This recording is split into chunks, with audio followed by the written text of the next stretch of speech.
Ang haba ng usapan nila. Hanggang nakalkal na ni Jesus yung buong buhay ng babaeng Samaritana. Nakilala ni Jesus yung babaeng Samaritana. Bakit ganun siya? At nakilala rin ng Samaritana yung kanyang sarili. Bandang uli, naniwala yung Samaritana kay Jesus. Dahil hindi hinusgahan ni Jesus yung babaeng Samaritana. Bagkus ang ginawa niya, binali niya yung discrimination. Kaya dapat sa church natin ito, baliin natin ang discrimination. Yung mga transgender, hindi nakikipag-usap sa mga paminta, magsimula na kayong makipagkilala. Amen ba? Amen. Start a conversation. Makipag-usap. Sabi nga ni Tito Boy, diba? Kaibigan, diba? Mag-usap tayo. Usap tayo, diba? Meron pang drama yung salamin, diba? Makipag-usap ka sa salamin. O yung mga ganung drama. Meron tayong paboritong kasabihan dito sa church na ang nagsasabi ng tapat ay nagsasama ng maluwag.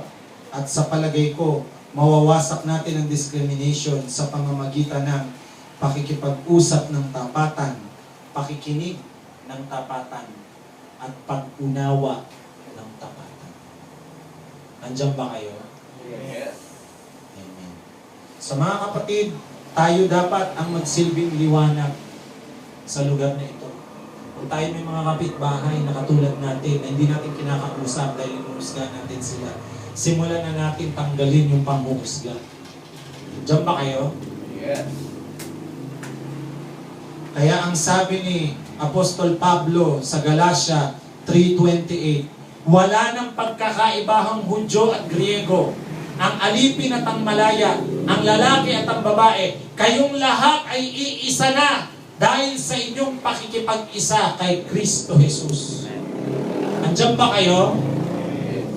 Ang sabi ni Pablo, wala na raw pagkakaiba yung lahi, Hudyo, tsaka Griego.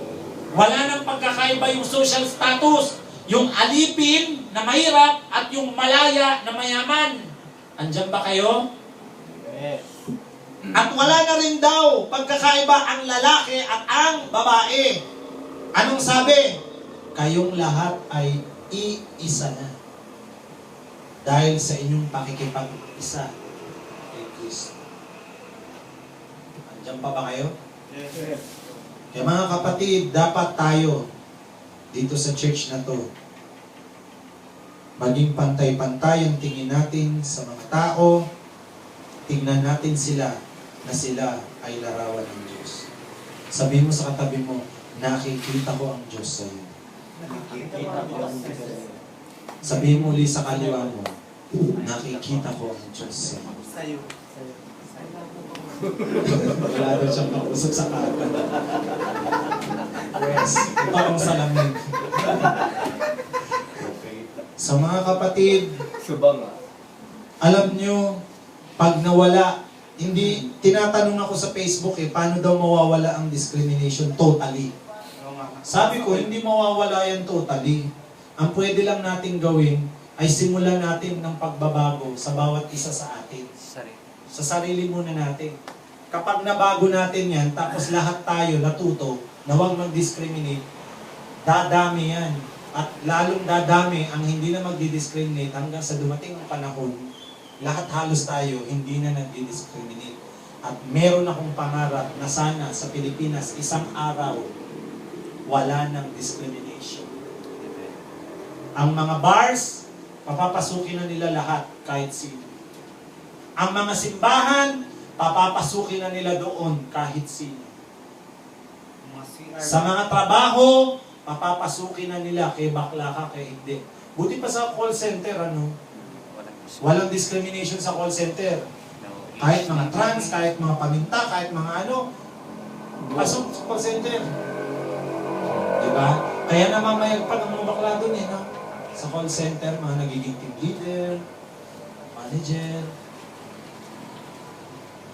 Kaya ang isang mundong walang discrimination ay isang mundong maganda, mapayapa, di ba?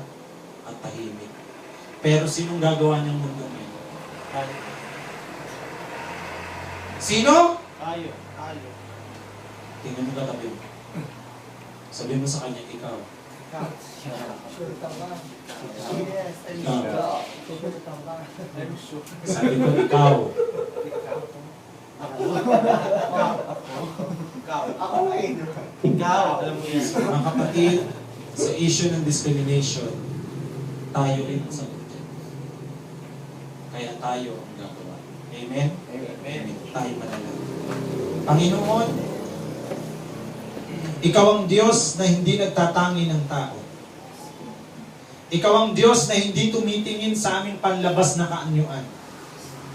Ikaw ang Diyos na hindi tumitingin sa mga pangalan na nilikha namin. Yung mga labels na ginawa namin sa aming mga sarili. Kundi ang tinitignan mo ay yung puso ng bawat isa sa amin. Turuan mo kaming lahat, Panginoon, na tanggalin ang discrimination sa aming community. Sa sarili naming community, sa LGBT community, tanggalin mo, Panginoon. Turuan mo kaming lahat na matanggal ito. At maalis ito sa aming mga buhay.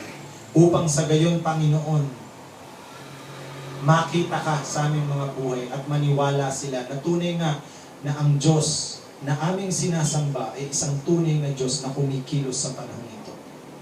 Panginoon, kung kami may kasalanan, nang discriminate kami ng mga tao, nang discriminate kami ng aming kapwa, patawarin mo po kami. Bigyan mo po kami ng pagkakataong baguhin ito at ayusin. At dalangin namin, Panginoon, na sa pamamagitan ng mga aral mo sa iglesyang ito, huwag naming mahusgahan ang aming mga kapwa ng batay lang sa kanilang panlabas na anyo at katawagan.